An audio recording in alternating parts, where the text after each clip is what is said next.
There's a physics idea that sounds almost too basic to be useful, and then it sneaks up on you and starts explaining half of what you see in business. The first law of thermodynamics. You don't get energy from nowhere. You only change it from one form into another. Okay, but you're not about to tell me my finance team needs lab coats, right? No lab coats. But the metaphor is surprisingly sharp, because companies don't magically create value out of thin air either. They take inputs they already have and convert them into outcomes a market actually pays for. So in business terms, what counts as energy? Think of it as any resource that can be turned into value.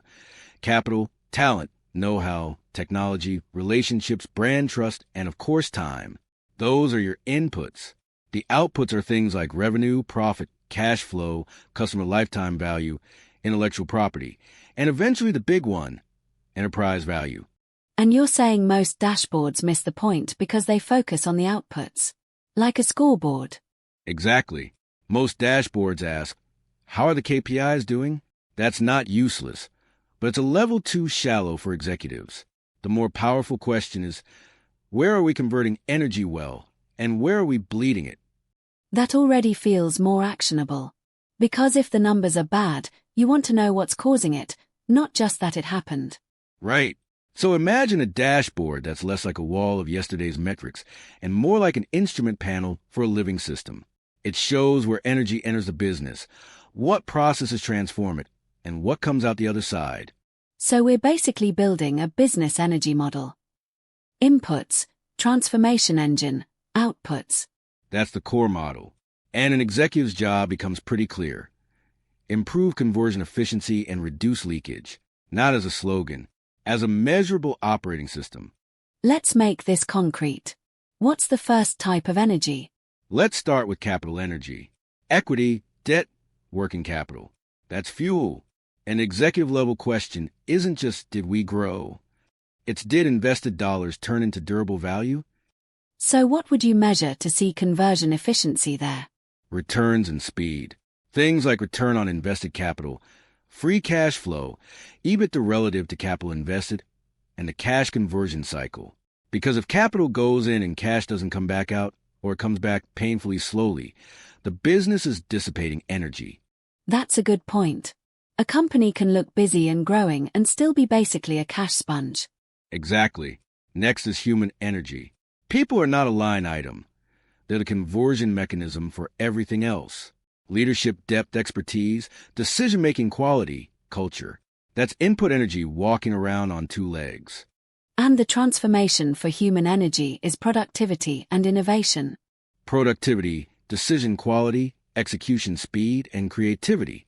Outputs show up as revenue per employee, gross profit per employee, customer experience metrics, and growth in intellectual capital. But you also watch for leakage, constant rework, endless meetings that don't resolve anything, losing key people, half-finished initiatives. I've seen that. Teams working late, but somehow it feels like the same problems repeat every quarter. That's often not a motivation problem. It's conversion loss. The system is burning human energy without turning it into progress. Okay, what about customer energy? Because that's where a lot of companies spend aggressively. Customer energy is huge. Marketing spend, brand awareness, referrals, reputation. That's energy entering the system. The transformation engine is your sales motion and your ability to create engagement. Pipeline quality, conversion rates, sales cycle time, onboarding success, expansion, retention. And the outputs are lifetime value, retention, recurring revenue, brand equity. Exactly. And when churn is high or sales cycles drag forever, it's not just annoying, it's literal leakage. You're putting energy in at the top of the funnel and watching it evaporate before it turns into durable value. That framing makes churn look like a mechanical failure, not just a bad quarter.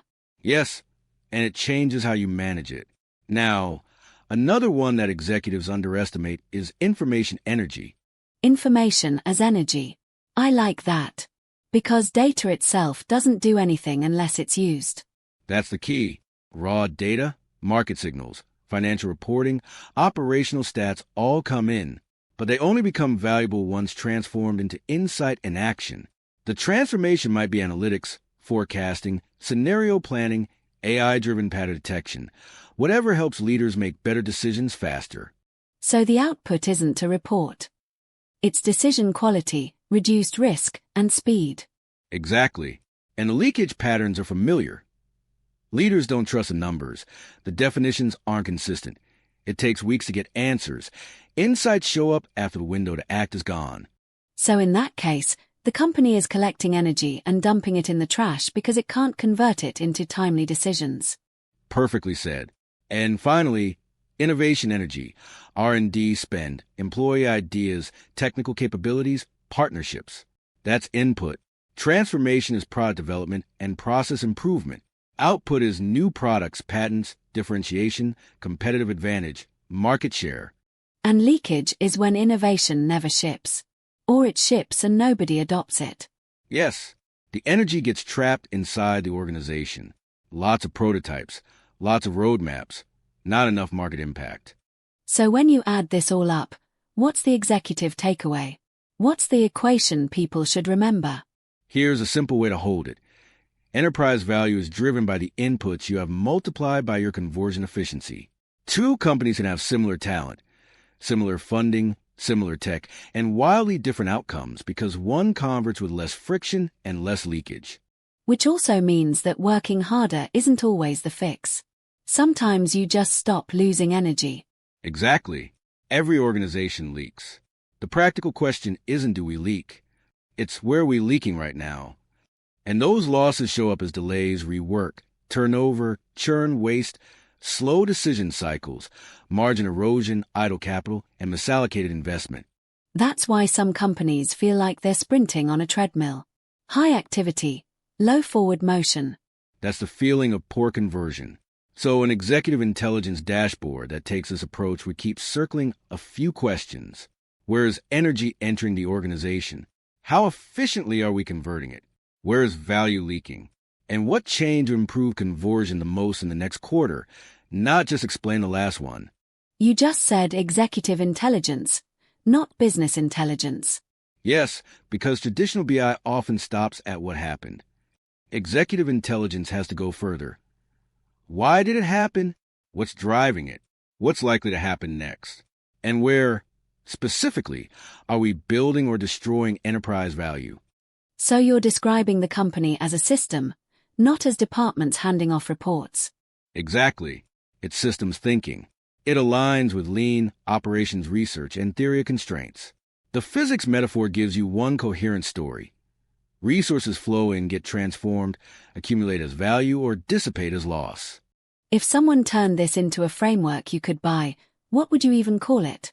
The name is less important than the promise, but it should signal it's not another KPI dashboard.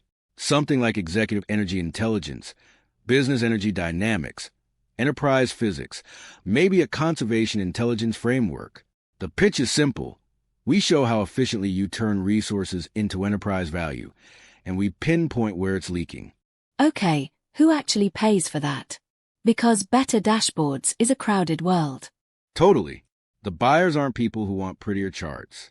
They're people under capital pressure. Think venture-backed firms, private equity portfolio companies, founder-led growth businesses, family businesses getting serious about scale, IPO candidates, companies preparing for a sale.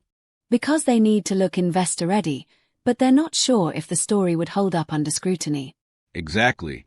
Their pain is, we don't know whether sophisticated capital will believe us. An executive intelligence assessment replaces narrative with evidence. Strategic strength, operational efficiency, competitive advantage, readiness for capital, plus a way to track it over time. Investors themselves would want this too, right? Yes. Family offices, VCs, PE firms, lenders, credit funds, investment banks. Their pain is that management presentations are subjective. A consistent diagnostic gives them a way to compare companies using the same lens. Conversion efficiency, durability of advantages, and where value creation is real versus where it's leaking. And banks? Banks are a great fit, especially for underwriting and monitoring. Relationship banking often relies on periodic updates and lagging indicators. A continuous intelligence view helps detect risk earlier, before the financial statements fully reveal deterioration. I can also see boards wanting this. Boards always complain about getting fragmented reporting. Yes, boards are responsible for strategy, capital allocation, risk oversight, CEO performance, but they often get disconnected packets of information. This kind of system-level dashboard shows where the organization is converting well, where it's stuck, and what might happen next. So product-wise, how would you package it? You mentioned assessment versus dashboard. Think of a suite. Step 1, a one-time executive intelligence assessment, like a diagnostic scan. Step 2, a continuous dashboard that monitors conversion over time. Step 3, scoring that makes it easy to communicate, like investor readiness, acquisition readiness, and a core enterprise energy score that summarizes value creation efficiency. But to make it credible, you'd want more than just a clever metaphor. Absolutely. The energy framing is the umbrella, but you'd combine it with proven strategic tools, used in an executive and capital context. Take SWOT, for example. Strengths become internal assets that reliably create value. Weaknesses aren't just annoyances. They're internal sources of energy loss, like low margins, weak governance, customer concentration, brittle systems. And opportunities and threats become value creation paths versus value destruction forces. Exactly. And investors wouldn't ask, do you have strengths? They'd ask, will those strengths survive pressure? That's due diligence, not classroom strategy. What about VRAO? That's the one about whether an advantage is defensible, right? Right. Valuable, rare, hard to imitate, and organized to capture value. A company might have data, distribution, brand, a great team, even an AI platform. But the investor question is it defensible and can management actually monetize it?